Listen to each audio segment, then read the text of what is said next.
Bismillahirrahmanirrahim. Assalamualaikum warahmatullahi wabarakatuh. Bismillah wassalatu wassalamu ala rasulillah wa man tabi'ahu ila yaumil qiyamah.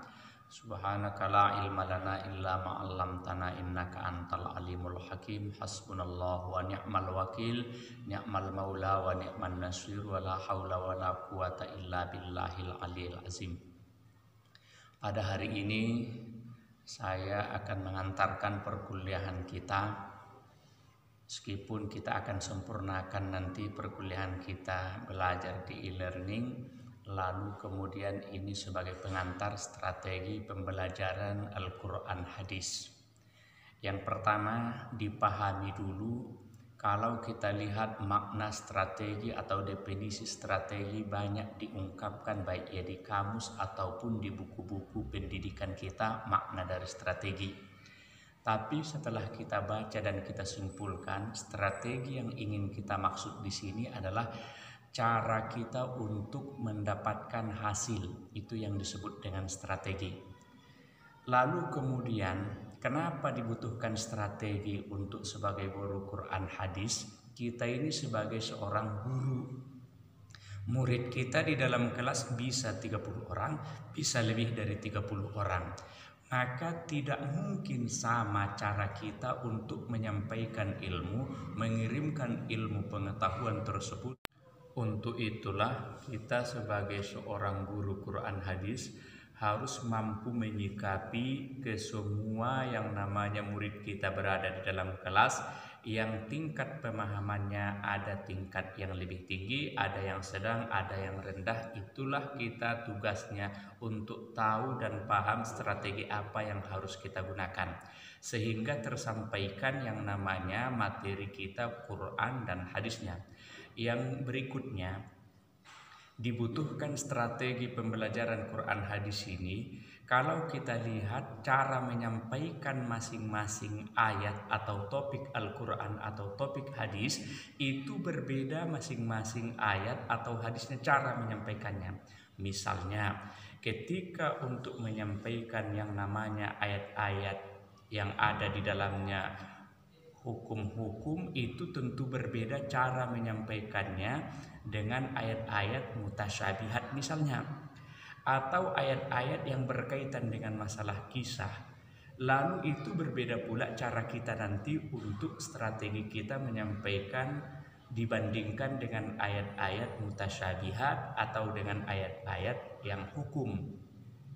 Kemudian yang berikutnya, kalau kita lihat nanti ayat-ayat yang ada di dalamnya sains dan teknologi, tentu strategi kita akan rubah pula, ataupun cara yang paling tepat dan paling mudah dipahami itu berbeda pula nanti dengan ayat-ayat hukum, ayat-ayat mutasyabihat, ayat-ayat pendidikan dan lain sebagainya. Itulah dibutuhkan dalam menyampaikan Quran Hadis itu. Kita harus memahami yang namanya apa strategi kita menyampaikan. Kalau ayat ini tentang masalah ini, ayat ini tentang masalah ini, hadis ini tentang masalah ini, kemudian hadis ini tentang masalah ini, itulah dibutuhkan strategi menyampaikannya. Saya lihat di kelompok yang pertama sudah sangat bagus, ada makalahnya, kita lihat di e-learning dia. Ada di situ sudah disinggung strategi itu bermacam-macam, termasuk diantaranya strategi langsung, ada strategi tidak langsung, ada strategi yang bersifat empirik dia, ada strategi yang bersifat mandiri dan lain sebagainya. Itu semua adalah sebagai jembatan kita untuk menyampaikan semua ilmu pengetahuan tentang Quran Hadis atau materi kita dengan cara-cara yang berbeda tentunya. Makanya makna strategi ini di sini bisa kita ambil juga satu pemahaman jalan kita yang berbeda-beda dalam cara menyampaikannya. Apakah karena kita pertimbangan siswanya atau pertimbangan materinya? Yang saya katakan tadi, berbeda materinya, berbeda strategi kita, berbeda orangnya atau siswanya, berbeda pula strategi kita. Karena ada misalnya siswa kita sampaikan sekali dia langsung paham. Ada yang memang harus berulang kali, ada yang memang kita harus tugaskan dia penugasan baru dia paham. Ada mendengarkan saja pun dia sudah bisa. Ada yang memang harus kita aktifkan dulu, yang namanya antara kita dengan dia kita ceramahkan baru kita tugaskan kepada dia. Itulah makna strategi di sini. Itu tadi yang kita singgung, seandainya masing-masing ayat berbeda topiknya, seperti topik yang kita sebutkan tadi, berbedalah cara kita menyampaikannya. Misalnya juga tadi tambahannya termasuk strategi kita menyampaikan ayat-ayat mawaris tentang pembagian harta warisan, baik ya dari Al-Quran maupun dalam hadis. Itu mungkin tidak bisa hanya kita ceramahkan saja, kecuali memang harus ada penugasan, belajar untuk membagi harta warisan dan lain sebagainya. Saya kira untuk strategi pembelajaran Quran hadis itu bisa kita simpulkan yang paling inti di sini adalah kita harus punya jalan dan bahan dalam mentransfer semua bahan ataupun materi yang ingin kita sampaikan kepada tingkat yang berbeda-beda di antara siswa kita.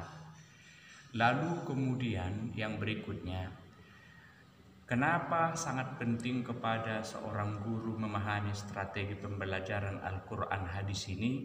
Karena strategi Al-Quran hadis ini dalam pembelajarannya sangat dibutuhkan, sebab informasi Al-Quran dan informasi hadis adalah merupakan sumber yang paling utama untuk kita pahami sebagai pedoman hidup kita. Jadi tidak lari ini bahwa ketika kita belajar seperti ini strategi pembelajaran Quran hadis, harus dimaknai juga bahwa kita ingin mendidik anak kita nanti adalah orang yang memahami Al-Quran dengan benar sebagai panduan hidupnya, memahami hadis dengan benar sebagai panduan hidupnya. Bukan berarti ketika kita belajar kuliah seperti ini, mata kuliah pembelajaran strategi pembelajaran Quran hadis, lalu kemudian ini tidak bisa diaplikasikan dengan mengajarkan Al-Quran atau mengajarkan hadisnya. Tentu tujuan utamanya harus sanggup mengajarkannya dengan cara kita punya strategi. Saya kira itu dulu yang bisa kita sampaikan pada perkuliahan hari ini. Mudah-mudahan bisa semakin dipahami apa yang disebut kebutuhan dan kepentingan kita untuk mempelajari mata kuliah strategi pembelajaran Quran hadis yang nanti kita setelah menjadi guru ini sangat bermanfaat. Wassalamualaikum warahmatullahi wabarakatuh.